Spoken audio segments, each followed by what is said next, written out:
الحمدللہ والصلاة والسلام علی رسول اللہ۔ ابرو کے نیچے موجود بالوں کو زائل کرنے کا حکم۔ سوال کیا گیا ہے کیا ابرو کے نیچے موجود بالوں کو زائل کرنا جائز ہے؟ ان کو زائل کرنے سے ابرو کی شکل بالکل بھی تبدیل نہیں ہوگی، یہ معمولی سے بال ہیں اور یہ بال ابرو سے ملے ہوئے بھی نہیں ہیں۔ الجواب بعون اللہ سبحانہ وتعالی۔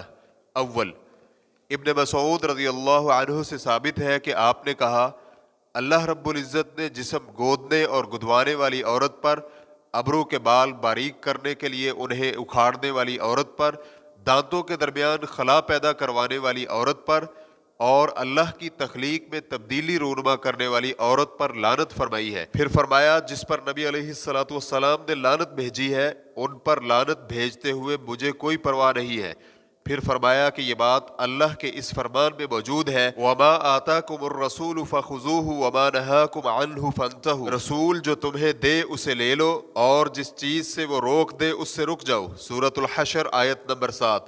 اس حدیث کو امام بخاری حدیث نمبر 5931 نے روایت کیا ہے۔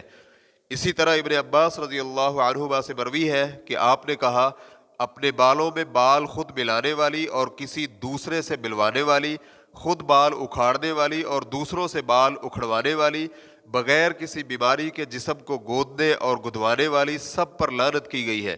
اس حدیث کو ابو داؤد حدیث نمبر 4170 نے روایت کیا ہے، اور حافظ ابن حجر رحمہ اللہ نے فتح الباری جلد نمبر 10 صفحہ نمبر 376 میں اس کی سند کو حسن قرار دیا ہے، جبکہ علامہ البانی رحمہ اللہ نے اسے صحیح ابو داؤد حدیث نمبر 4170 میں صحیح قرار دیا ہے۔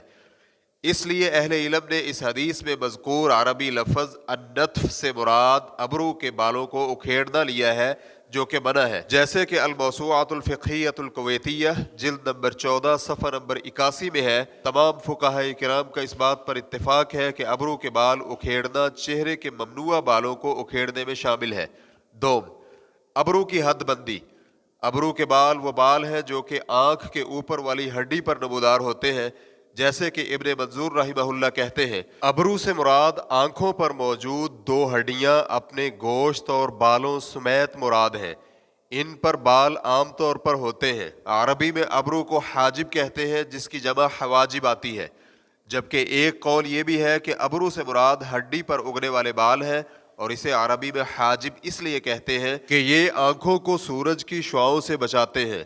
ریفرنس کے لیے دیکھیے لسان العرب جلد نمبر 1 صفحہ نمبر 298 تا 299۔ تو لغت اور لوگوں کے ہاں ابرو سے کیا مراد ہے وہ بالکل واضح ہو گیا ہے۔ اس لیے ظاہر یہی ہوتا ہے کہ جن بالوں کے بارے میں آپ نے پوچھا ہے یہ بھی ابرو میں ہی شامل ہوں گے، اگرچہ یہ بال ابرو کے اصلی بالوں سے الگ ہیں، لیکن یہ پھر بھی انہی میں شامل ہوں گے، کیونکہ یہ ابرو کی ہڈی والی جگہ پر ہی اگے ہوئے ہیں، اس لیے یہ انہی کے حکم میں ہے۔ چنانچہ کم از کم یہ تو ہونا چاہیے کہ جس کے بارے میں شبہ بہت قوی ہو اسے انسان چھوڑ دے، بالخصوص ایسی صورت میں جبکہ جمہور علماء کرام کے ہاں ابرو کے بالوں کے علاوہ بھی چہرے کے بال اکھیڑنا ممانعت میں شامل ہے۔ واللہ تعالی اعلم۔ اسلام QA ریکارڈنگز، مؤسسۃ الشیخ محمد صالح المنجد، المملکۃ العربیۃ السعودیہ، فتویٰ نمبر 218010۔ والسلام علیکم ورحمۃ اللہ وبرکاتہ۔